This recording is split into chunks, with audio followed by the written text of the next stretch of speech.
এই গোল্ডেন, এইদিকে একটু শুনে যা দিনি। আমি পারবো না, পড়তেছি। হ্যাঁ, কিরাম পড়াছে পড়তেছিস? রেজাল্ট যদি খারাপ হয় না তখন বুঝবি। আনে পিঠের মধ্যে যখন 2-4 গা পড়বে তখন বুঝবি। হীরা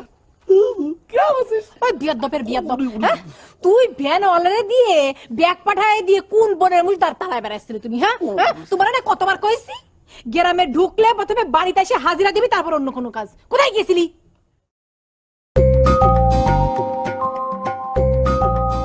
ওরে বাবা রে বাবা, কি মারাত্মক ছবি!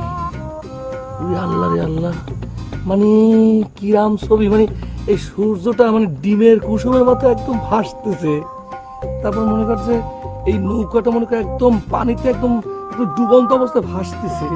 মানে হিরাম ছবি তো ঢাকার আর্ট কলেজের ছেলেমেয়েরা বলতো জীবনে আঁকতে পারতো কিনা সন্দেহ। আল্লাহ রে, ওরে আমার সোনা ভাই রে, ওরে আমার সোনা ভাই রে, তুই নামেও জুয়েল কামেও করে জুয়েল হয়েছিস রে ভাই। তুই আমার ছবির ইরাম প্রশংসা করতেছিস।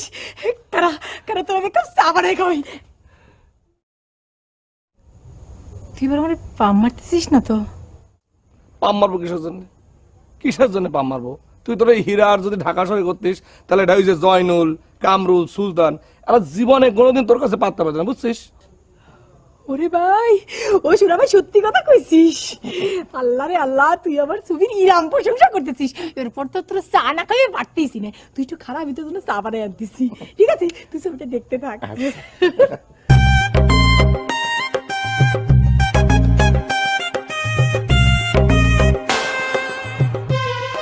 এই, তুই রাম করতেছিস কিসের জন্য?